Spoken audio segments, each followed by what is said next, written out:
Okay, in this video, we're going to be talking about industry-specific solutions, or for my specific case, we're going to be talking about graphic design solutions for branding.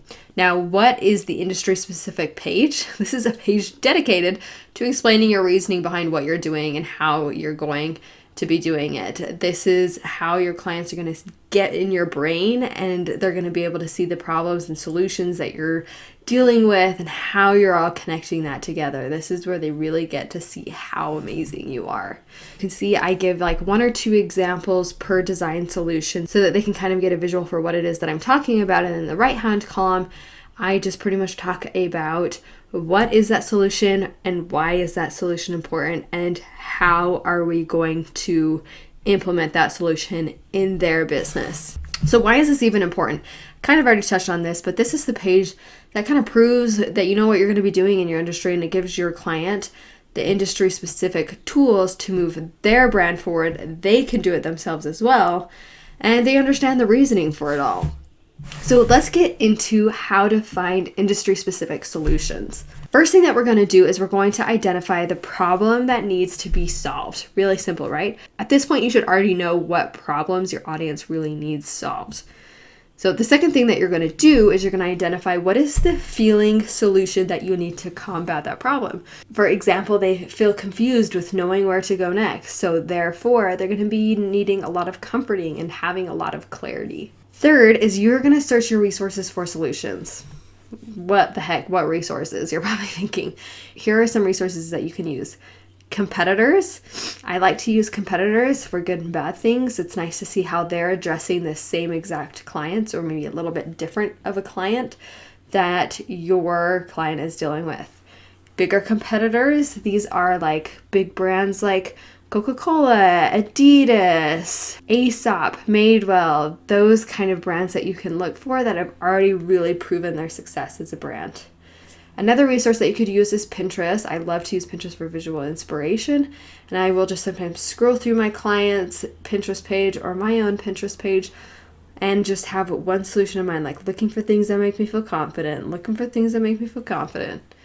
You could also look in industries that do well with a certain type of feeling.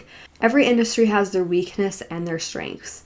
Some industries are really good at capturing one thing and addressing a very specific problem, while other industries are way better at that. So if you can find a specific industry, just notice how the industry as a whole is tackling that and then adapt that practice into your client's brand. It might be really helpful for you. So as you're looking through these resources, I don't want you to copy, but do put your own twist on an already proven and successful branding strategy. There's no reason for you to reinvent the wheel. You're just trying to get your clients results. And so you want to do what's already been working. So if you're still not finding anything, or if you're still really struggling to find solutions for your client, you can try a brain map. And here's what I mean by a brain map. Here's a visual of the brain map. Now you can do this on Illustrator or some kind of Adobe program if you really want to, or you can do how I like to do it, just on pen and paper, where I basically take that feeling, the solution feeling that I really need to address, and what you're going to do is you're just going to draw little bubbles to it, and you're going to say, okay, what are things that make me feel calm? Yoga, water, blah, blah, blah. And then you're just going to draw visual pieces of inspiration from each of those things. For example, yoga, curved lines, balance, personalized, early morning. What about yoga? And what about the aesthetics of yoga is making it feel calm? What makes it a calm atmosphere? Doing the same with water. Okay, water. And sometimes I just wrote down a random thing like ocean. That's not necessarily an aesthetic or something that makes water feel calm, but it's just me brainstorming to see like maybe I can draw another bubble to ocean, and then you can like go on and explore that further. You never know, but this is going to help you really get your ideas in your brain moving. So tips for really creating really awesome solutions is search for one solution at a time. Sometimes we want to just go through Pinterest, and you're going to want to just be like, oh, I'm just struck with inspiration, and I can look for confidence, and I can look for things that exude clarity. But really, when you just go in and hone in, looking for very specific things, you're able to pull things out a lot better than you normally would. You also do not want to overcomplicate or give solutions that compete against one another. Now, the reason I say this is because there was one time where I gave accidentally 2 solutions that competed against one another.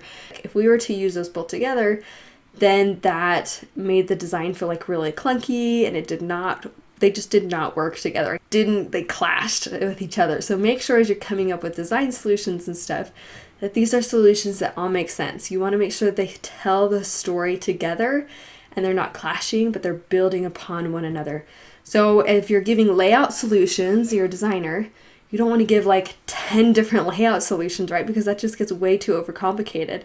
Just give one or two. It's better to go in with one or two solutions that you're really, really confident with than giving like 10 possible solutions and your client's like, I have no idea, and doesn't know where to go. Okay, so the fourth thing that you're going to do in order to finish this page up is you're going to show the visual examples and combine it with a description. Now, like I said, there are 3 things that you want to include in your description. What is the solution? Why is that solution important? And what is it going to help them do? And then third, you want to tell about how you're going to apply that solution into your client's business. What is the little personal twist that you're going to put on it? So just to recap, you need to identify the problem, then the feeling solution that you'll need to combat that problem. You're going to then search for your resources for inspiration. You're going to put your own twist on everything that you find, so you're not copying. And then you're going to show visual examples plus a description. And if you get stuck, you're going to try a brain map. And lastly, search for solutions one at a time and don't overcomplicate things.